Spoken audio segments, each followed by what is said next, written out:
అందరికీ నమస్కారం. ఈరోజు మనం ఆదికాండం 18వ అధ్యాయంలోకి వెళ్దాం. అక్కడ ఓ అద్భుతమైన కథ ఉంది. ఆతిథ్యం, విశ్వాసం, న్యాయం ఇలాంటి ఎన్నో విషయాల గురించి మనకు చాలా లోతుగా నేర్పిస్తోందే కథ. అయితే పదండి ఆ కథలోకి వెళ్ళిపోదాం. కథ ఎక్కడ మొదలవుతుందంటే ఒక ప్రాచీన కాలంలో ఎండ మండిపోతున్న ఒక ప్రదేశంలో. ఒకసారి ఆ దృశ్యాన్ని ఊహించుకుందాం. మమ్రే అనే ప్రాంతం, మధ్యాహ్నం మండుటెండ. అబ్రహాము తన గుడారం బయట నీడలో కూర్చుని ఉన్నాడు. అంతా నిశ్శబ్దంగా ఉంది. కాని ఆ నిశ్శబ్దంలోనే ఓ అసాధారణమైన సంఘటన జరగబోతోంది. అలా విశ్రాంతి తీసుకుంటున్న అబ్రహాము ఉన్నట్టుండి తలెత్తి చూశాడు. అంతే, ఎదురుగా ముగ్గురు అపరిచితులు నిలబడి ఉన్నారు. ఎవరు వాళ్ళు?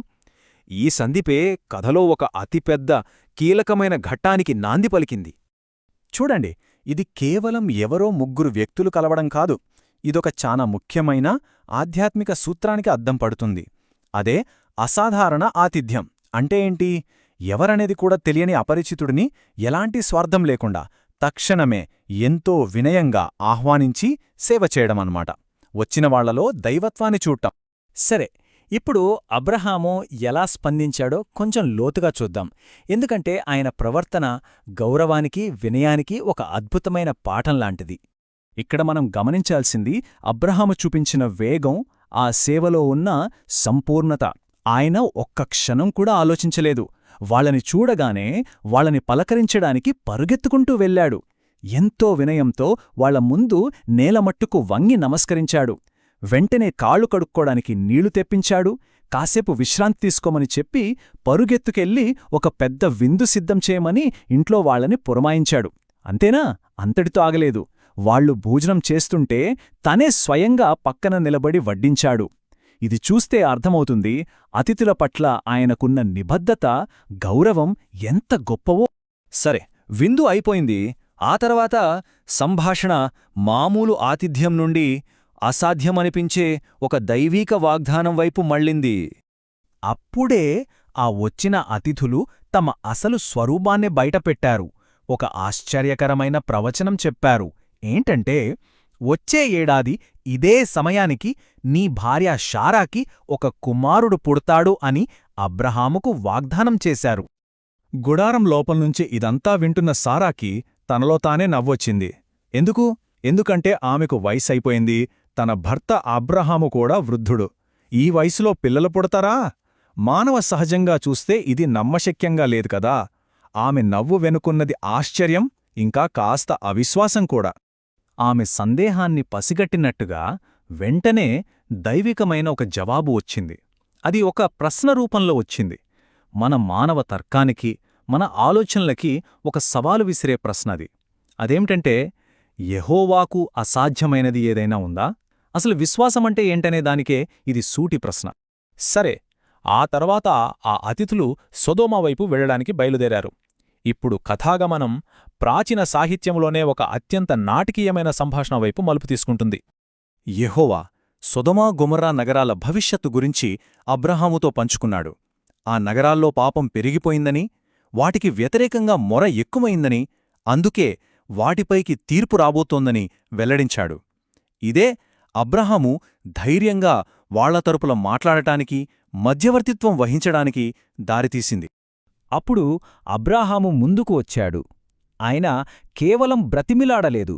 దైవిక న్యాయం, కరుణ స్వభావం గురించే అపీల్ చేశాడు. చూడండి ఎంత ధైర్యంగా అడిగాడో.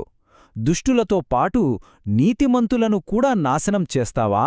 సర్వలోకానికి తీర్పు తీర్చేవాడివి న్యాయం చెయ్యవా అని సూటిగా ప్రశ్నించాడు. ఆయన తన విన్నపాన్ని ఒక సంఖ్యతో మొదలుపెట్టాడు. 50. ఆ నగరంలో కనీసం 50 మంది నీతిమంతులుంటే వాళ్లకోసం ఆ నగరాన్ని నాశనం చేయకుండా వదిలేస్తావా అని అడిగాడు. ఇక్కడనుంచే ఆ అద్భుతమైన బేరసారాలు మొదలయ్యాయి. యెహోవా సరే అనగానే అబ్రహాముకు కాస్త ధైర్యం వచ్చింది. కాని అదే సమయంలో మరింత వినయంతో ముందుకు వెళ్ళాడు. తను కేవలం ధూళి, బూడిదలాంటి వాడినని చెప్పుకుంటూనే, ఒకవేళ 50కి 5 తక్కువైతే, అంటే 45 మంది కోసం ఆ నగరాన్ని కాపాడతావా అని మళ్లీ అడిగాడు.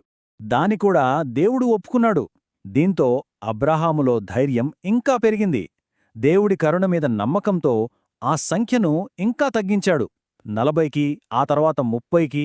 ప్రతిసారీ దేవుడు అంగీకరించడం అబ్రాహాము పట్టుదలని రెట్టింపు చేస్తూ వచ్చింది. చివరిగా తన అత్యంత సాహసోపేతమైన విన్నపంలో అబ్రహాము ఆ సంఖ్యను ఎక్కడిదాకా తగ్గించాడంటే కేవలం 10కి. ఆ పెద్ద నగరంలో కేవలం 10 మంది నీతిమంతులున్నా సరే వాళ్లకోసం నగరాన్ని వదిలేస్తావా అని అడిగాడు. ఆశ్చర్యంగా దానికి కూడా యెహోవా ఒప్పుకున్నాడు. చూసారా, ఈ సంభాషణ మనకేం చూపిస్తోంది? అబ్రహాముకున్న లోతైన కరుణ, పట్టుదల, అలాగే దేవుని అపారమైన కనికరం. సరే, ఇంత శక్తివంతమైన ఈ కథ నుండి మన జీవితాలకు ఈరోజు మనం నేర్చుకోవాల్సిన పాఠాలే ఉన్నాయి? ఈ కథ మన ముందు 2 దారులను ఉంచుతుంది. వాటి మధ్య ఉన్న తేడా చాలా స్పష్టంగా కనిపిస్తోంది. ఒకవైపు అబ్రహాము మార్గం, అది వినయం, సేవ, అపరిచితుడిని స్వాగతించడం, నీతికోసం నిలబడటం. మరోవైపు సొదొమ మార్గం, అది అహంకారం, అన్యాయం, నిస్సహాయుల మొరను పట్టించుకోకపోవటం. కాబట్టి చివరగా మనం గుర్తుంచుకోవాల్సిన ముఖ్యమైన పాఠాలు ఏంటంటే, మొదటిది ఆతిథ్యం యొక్క గొప్ప శక్తి. రెండవది అసాధ్యం అనిపించినప్పుడు కూడా విశ్వాసం ఉంచడం. మూడవది న్యాయం కోసం మాట్లాడే ధైర్యం. నాలుగవది ఒక చిన్న నీతిమంతుల సమూహం కూడా ఎంత విలువైనదో తెలుసుకోవడం. ఇక ఆఖరిది దైవంతో ఒక వ్యక్తిగత సంబంధం ఎంత ముఖ్యమో అర్థం చేసుకోవడం. ఇదంతా మనల్ని చివరిగా ఒక ఆలోచన దగ్గర ఆపుతుంది. ఈ కథ మనందర్నీ ఒక ప్రశ్న అడుగుతోంది.